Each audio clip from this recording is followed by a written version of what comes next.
What is up, you guys? It is Christian with the music chair here, bringing you a review of the Childish Gambino Awaken My Love album.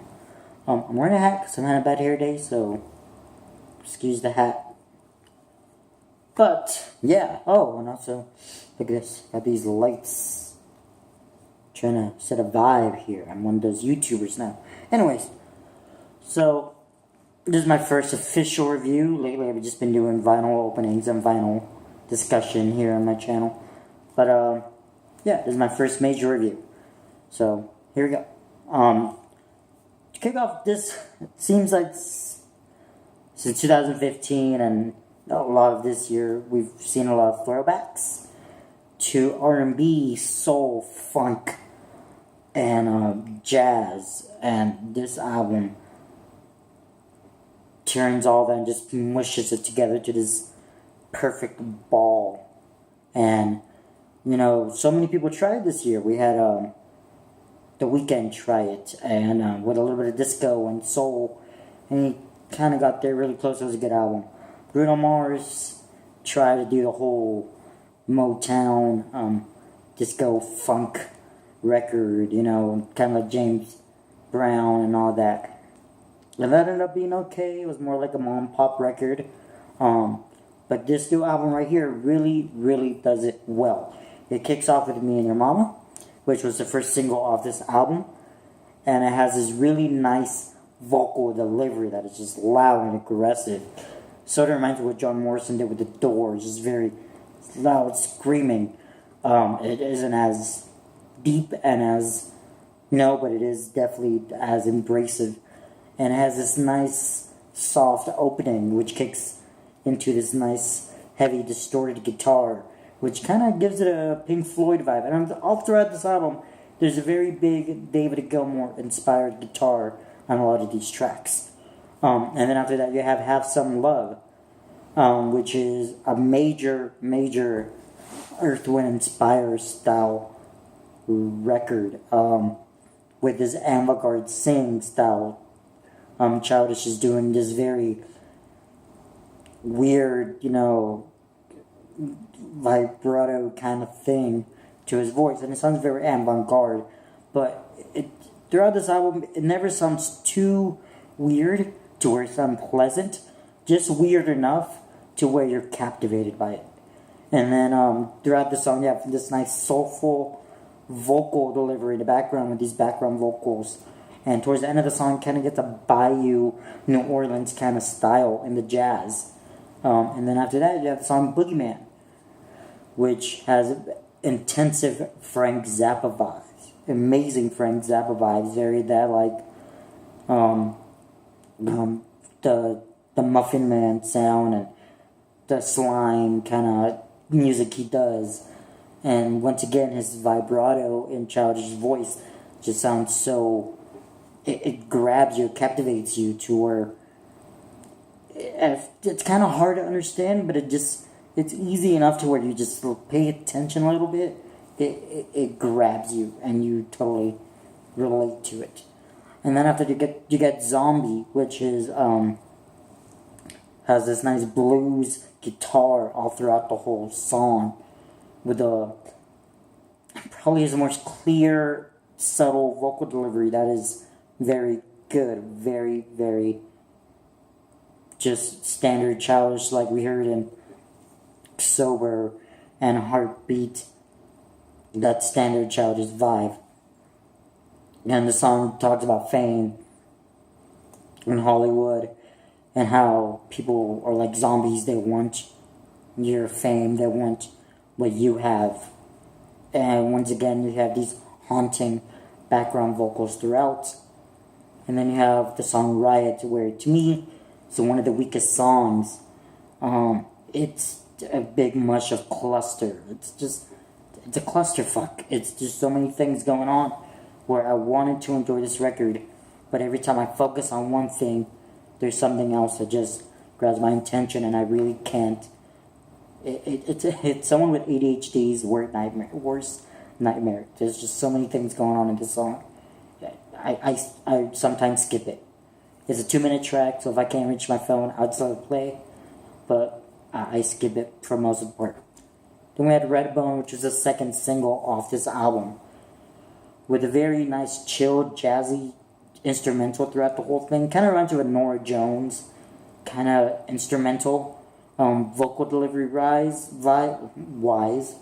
can't speak. It reminds me of kind of a CeeLo Green, it's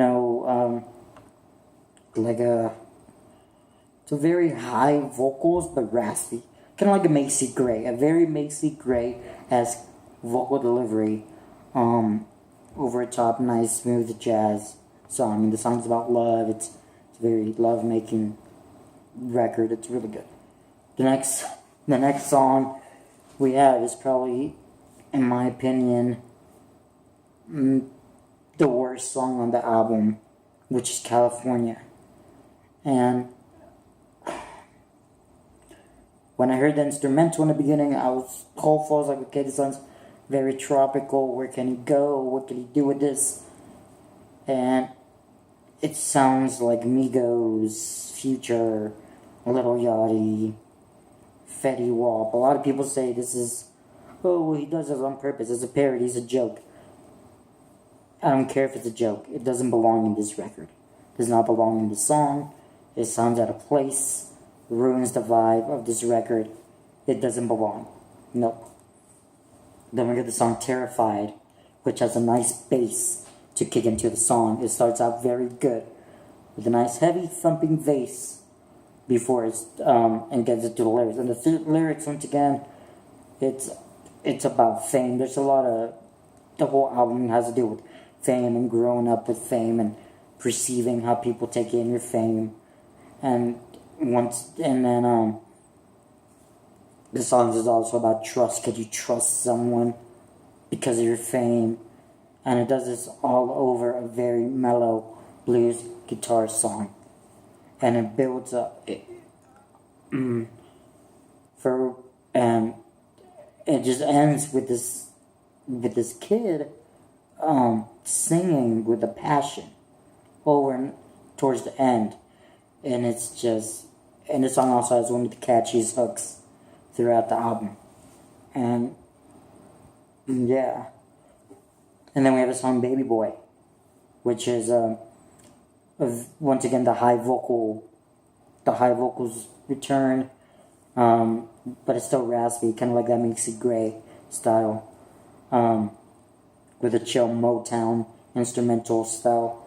It kind of, and throughout the song, Childish does these kind of O's and oomphs, kind of like Prince used to do in his songs. And I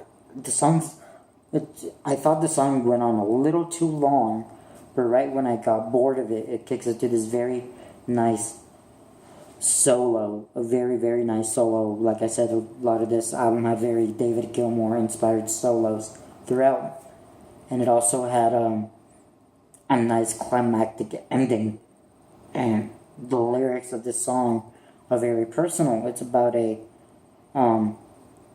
being a father in a relationship that is breaking apart, having that fear that because the relationship is falling apart, you're not going to be able to have a relationship with your son. So, and during the song it says, please don't take him away. Kind of like the song Ain't No Sunshine When She's Gone. How he's singing about, please don't take my baby away. That's what this song is doing. His child is saying, please don't take my son away, all because this relationship is ending. And it's very personal. It's one of my favorites off the record. And then we have the song The Night Me and Your Mama Met, which is probably the most Pink Floyd, David Gilmour inspired song on this album. It has such a nice breakdown, such a nice instrumental throughout. It's about 2 minutes long, and it sort of reminds me of The Great Gig in the Sky. Not lyrically, honestly. The Great Gig in the Sky is nothing but a lady singing throughout, but it feels like it'll fit in the Dark Side of the Moon vibe. That's how chill and psychedelic that solo is. It feels perfect. Like, this could be a solo in the end of Comfortably Numb. That's how good it was. And it's a great solo. Whoever did the guitar work for this album, I give them my props and I give them my respect. It was a great solo. Then the last song to end this album is Stand Tall, which starts off with this nice vocal monologue, more like you start. This song kind of ends. It feels like a Broadway song of some sorts. It's kind of like he's talking to you, not really singing. And throughout the song, you have these background vocals that kind of repeat this phrase with such enthusiasm, like they do in a lot of Broadway musicals. And it takes a while to build up, but the payoff in this song is worth it, because there's a nice vocoder section in the middle, and it builds up to this nice climactic ending with amazing background vocals, and it just makes it a perfectly great song to end the album. And it's just a really good album. So my verdict for this album is, I give it a 8.5 to 9 out of 10. It as far as music goes, as far as like just an overall album. As far as a Childish album, I don't see a lot of his fans, a lot of his rap fans, vibing with this record. I just see. I don't want to be rude to the young kids, but I can honestly see a lot of these kids listening to this album and going, "No, fuck that. I don't vibe with this," and that's okay, because for every 10 kids or 10 millennials that are going to say that, I know for a fact there's going to be 4 or 5 other ones that will enjoy this music. I hope this is one of those records that inspires other people to put instrumentals in their music. Pick up a guitar, pick up a drum set, pick up a bass. There's a lot of great natural bass in this album. There's a lot of great guitars in this album. There's a lot of great sax in this album. There's a lot of great trumpets in this album. So I can really see this album doing that. So that is my review. This album is great. I give it a great score. It's definitely one of my top 10 of the year. It's a great way to end the year. But yeah, thank you for listening to my first review. I plan on having more reviews in the future. I know J. Cole's dropping an album next week. I'm going to try to have one out so soon. I was going to review Bruno Mars's album, but time has passed. Everybody's already done it. I don't know if y'all still want my input on it, but I'll gladly talk about that. I also want to do a Weekend review, but I feel like that has passed. But please let me know if there's anything you want my input on, anything you want to talk about. I am also doing a vinyl haul later on this week, so please stay with me. I hope you like the video, and I hope you subscribe. Once again, I'm Christian with the Music Chair. Thanks for watching.